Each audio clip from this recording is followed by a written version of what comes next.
and live from the internet, it's Friday Live. And today I'm excited to have our special guest, Pieter Cleppe.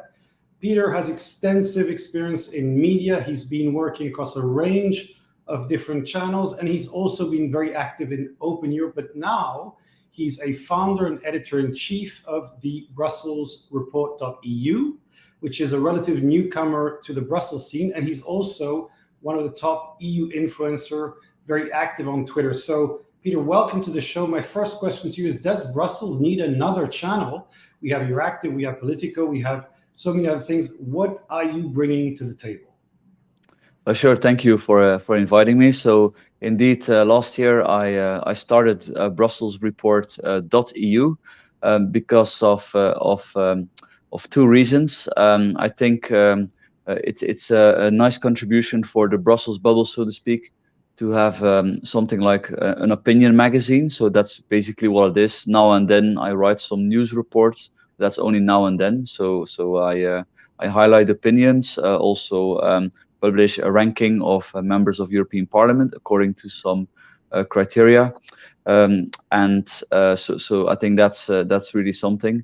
And then secondly, what makes me different, what makes my project different from what you read on Politico, Euractiv? I mean, I'm an avid reader of Politico and Euractiv myself, so I think it's often very good journalism there.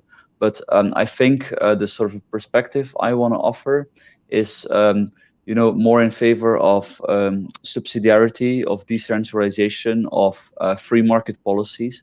And I don't think that's something you typically find in Politico or Euractiv or anywhere else, really. Okay, so I mean, you talk about free market. By the way, we have Daniel and Leora who say hi. Hi, guys. Welcome. So you talk about free market. Now, Elon Musk is about to buy Twitter, or has already bought Twitter, but I guess he has to still sign a few checks. And he said he's an absolutist about free speech. So how do you feel about that? Do you think that Elon Musk is going to be a champion of free speech? And what does that actually mean for you? And what's your perspective on this major change in the ownership and meaning of Twitter? Well, personally, I'm also an absolutist when it comes to free speech. I think the line should be incitement to violence. We cannot accept that, of course. But anything else, really, and typically ugly opinions need to be legal. And it's sort of the fate of somebody who supports free speech to end up having to defend not very nasty opinions, but the fact that they can be expressed very much in the spirit of Voltaire. Now, of course, Twitter is a private medium, so at the end of the day, I think they can be as oppressive or as liberal when it comes to free speech as they want. But as an avid user of the medium, I believe that it's important to try to have as much free speech as possible.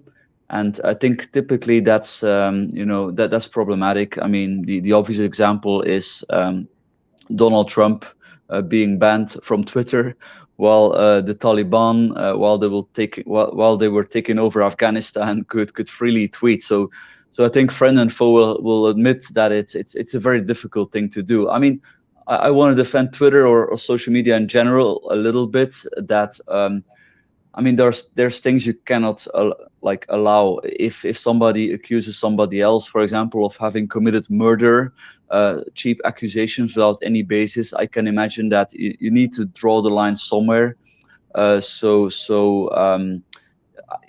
I think Musk, he has the right instincts. I may be wrong, of course. It may turn out to be a complete failure and disaster, but I think he generally wants to sort of end some of the politicization of the of the policing of the platform. Right. I think it's a very interesting question. I honestly think nobody has really an idea of what's going to happen, because clearly Elon Musk is a genius when it comes to electric cars and space technology. How he will run a social media platform is really anybody's guess. And a lot of people will say, do we need more extreme speech on Twitter? Is that really its biggest problem? I mean, you can argue, of course, that there's a question of judgment with free speech. Now we have Leora, who's also asking a question. You say you're a champion of free speech. How do you feel about the fact that dictators like those in Russia and Iran ban their citizens from Twitter, but they're still allowed to use it themselves? Should they not be banned until they open up to their people? And I guess this is the eternal problem of free speech: is, how do you do some free speech and then allow people who themselves are not allowing free speech to continue to speak freely? I mean, it's the problem with the real world is that it's never black and white, I guess. Yeah, no, I think, of course, it's a very valid point. It's incredibly hypocritical for Russia to crack down, or Turkey for that matter, China, on social media, and then use it to their advantage to sprout out their propaganda. But I do think it's important to be able to listen to even the propaganda. I think you can learn from that. You can see the kind of arguments they use. So even with hostile governments like the Russian one, I think it's valuable to have them on Twitter. Yeah, and I think there's an interesting thing that we're seeing with the Ukraine conflict, the war that's happening there. Basically, where for the moment, the Ukrainian narrative and story is clearly making a lot more impact than the Russian one. And we were told in 2016, I think we observed that the Russians were very much influential in changing the conversation in US politics.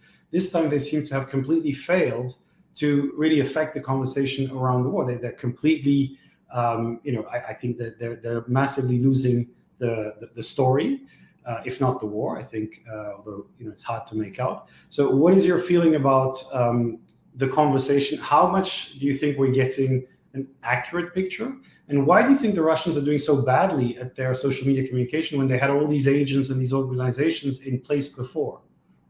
Well, I think people probably overplayed their influence. I mean, that's always been my feeling. I guess it's still open to debate. But at least you're absolutely right to say that they're not doing great at selling their case at the moment. To put it mildly, it's actually, I mean, it's almost ridiculous, the kind of arguments they use to liberate Ukraine from Nazis or fascists. Well, Ukraine has a Jewish president. I mean, if I were to help Russia with its propaganda, I would use all kinds of different arguments. So it's like, this is very clumsy. And yeah, it perhaps should make people reflect, that think that Russia had such a major influence on things like Brexit, on anti-establishment movements like Trump. Yeah, absolutely, Russia was involved. They tried, but I think there was a lot more to it than just Russian influence.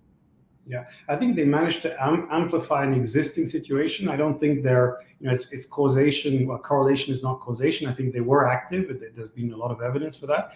But yeah. and there's another possibility, which is that there's now, people are a little more prepared for this. I want to come back to you with about free speech and COVID, since this has been obviously a huge issue. Now, when people are communicating disinformation about vaccines, I mean, if they're talking about let's just take an extreme case where somebody's saying something that's absolutely not true. That there's a specific vaccine and that people's head explodes when they take it. Now, I mean, does your free speech absolutism say, yeah, you should allow that, even if it's getting millions of people, which is ultimately going to start having an impact on people's health and lives? Yeah, it's a very good question. But indeed, I do believe that people should be allowed to even tell lies on Twitter. Not that I endorse telling lies, but I think it's good to have it out there. What I've always liked about Twitter or other social media, but especially Twitter, is that anybody can then correct a claim being made. And of course, with COVID, it's a good example. There's outrageous, ridiculous claims being made that are not serious at all. But there was also a lot of uncertainty into the debate. I think we have to admit, for example, the extent to which people that are vaccinated can still, infect others. And as far as I've followed the science, if you have been vaccinated, you are indeed less contagious, but only less contagious to a degree. So that was like a good example where you could have a fair debate, and where it's important to let people sometimes take a minority opinion, because also in science sometimes you have minority opinions that turn out to be right. After all, and sort of the price for that is indeed that you may have a situation where you have a very influential person, convincing millions of people to do the wrong thing. I accept that is of course a bad thing, but I think that's the price we have to pay for the greater good. For the fact that over the longer term, I think the upsides will be much bigger of free speech and free debate than the downsides. So moving on to the big European story, the French election. Do you think that France has a healthy debate? Because actually, some people were saying there wasn't really much choice because of the Le Pen versus Macron thing. But I mean, I think actually they had a pretty clear choice between two very different alternative views of society. So how do you think this election is going to change the European conversation? And is this actually a kind of back to the future moment where, let's say, more traditional values are still there, or is it the beginning of the Le Pen extremism and the Zemmour kind of narrative taking over? So yeah, there was a lot of choice and there was not a lot of choice at the same time. So indeed, you had two very different candidates. That's true. But for example, if you're on the far left, you may say, okay, who should I vote for? Because they see Macron as some kind of a free market liberal, which I think is quite an exaggeration. Or if you're like me on the center right, a free marketeer, I mean, you have a protectionist, nationalist populist on the one hand, and then you have, let's say, centrist social democrat like Macron. So I think that was also like the choice wasn't really there. For me, the most important, the most interesting aspect of the French election was the first round.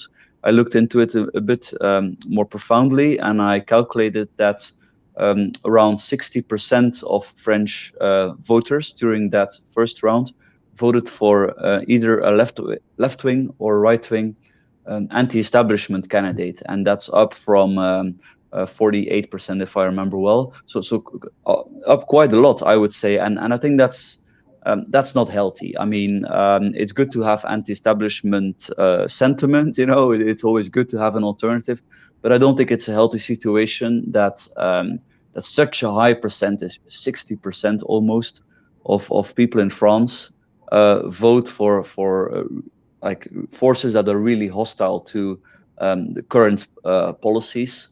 I think it shows you something that there's a deep discontent society, and I do think this is still the case throughout the West. I think it has to do, I look at it more economically, with very high debt levels, competitiveness. Yes, of course we have low employment, but then the actual purchasing power of people has been eroding, especially over the last year with inflation, and people cannot always express it. Of course, also the discomfort about not migration, but about disorderly migration. I think we should also not underestimate that. I mean, all of these things can be fixed. I'm not a pessimist, but I think it's important to recognize that throughout the Western world, we have these feelings of discontent and to take them serious. And Macron, he has promised to vote more, towards the left than he has done. I'm not convinced those are the long-term solutions that France or Europe needs. But let's see. Good luck to him. Yes, it's in any case quite an important election, of course. And I think maybe one more thing when it comes to EU policy, because of the strong anti-establishment sentiment that also happens to be quite Eurosceptic. I don't think Macron will push as much as he has done for his great European projects anymore. I think he will focus more domestically. I may be wrong, but that's sort of my small prediction. Well, you talk about extremism, and of course, we've seen this in the US with Trump. We've seen this with Brexit. We've seen this across Europe. I mean, basically every country has seen some form of agitation. Now, some people say that this is partly related to polarization, that was caused somehow with social media increasing people's anger. There's this whole argument that, if you spend too much time on social media, you can be more polarized. Obviously, you spend a lot of time on Twitter, so I have to ask, does that make you angry? But the deeper question is, do you think there is a kind of causal link there? And what can people do about it to basically, use social media for good? I do think we have to admit there is a link. I mean, I'm a big fan of social media. I think it does a lot of good. Facebook brings people together. I mean, I personally use it as my personal telephone book. I find it very convenient. Same with LinkedIn. Twitter is like sort of, as Musk says, it's the public forum. So there's many good things, but indeed you can amplify anger. And I think, it's a new thing, and people have to basically learn how to handle it. They have to, learn that it's not because somebody writes something on a Facebook post that it's therefore the truth. They just have to basically learn that this is exactly the same thing as somebody on the streets telling them something. I think another thing that people have to learn is that they don't, that as the Romans said, verba volunt and scripta manent, meaning words fly and what you write will stay. So I think if you write something angry, something more negative about someone, I'm definitely, I've been guilty of that myself, but it's you should try to think, look, in 5 years time, do I want to be confronted with what I've been writing here? And sort of that kind of attitude it's part of the learning process of how to handle social media. So perhaps something that would be interesting to ask Elon Musk about some of his stranger tweets. How does he feel about them looking back? Feeling secured, or the accusation of pedophilia that he made slightly casually. Now, so you're talking about anger management to some extent. Now, a lot of people in Brussels, in the EU, are very active on Twitter, but others are trying to find how best to approach social media, and Twitter in particular. What's your advice as somebody who's a kind of heavy user to somebody who's kind of knows it's important, is starting to do it, but doesn't really know where to begin, how much time to spend? So what would be your kind of 3 tips to get good at doing social media communication? I find this a very difficult question. I'm not convinced myself I have the answers to that. But what I think is one good tip is, come up with something new. Just don't tweet what everybody else is tweeting. Try to, provide some value to readers that they can learn something new. Also, secondly, make sure your facts are correct. That whatever you tweet, that if somebody then challenges you, that you can actually back it up. And thirdly, always leave a bit of conciliation in your tone. I mean, don't overdo it. Leave some room for doubt. With Twitter, that's not easy. And again, I probably should work on that myself, but I do think it's important, if you want to convince somebody, that you admit that you don't have all the truth, that this is your view, and you're actually quite convinced of it. But perhaps you may also learn from the other side. Yeah, no, I think you're right, and I think we need to listen, to bring value. The most interesting tweets are the ones which inform you something you didn't know.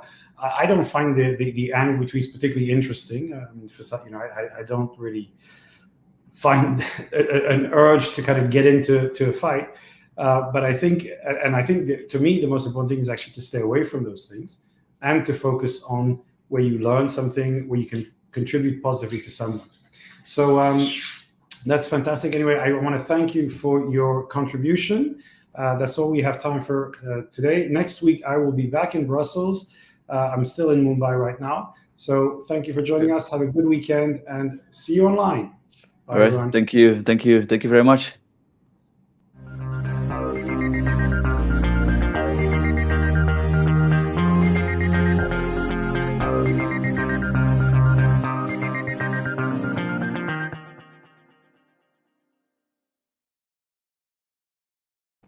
Hello.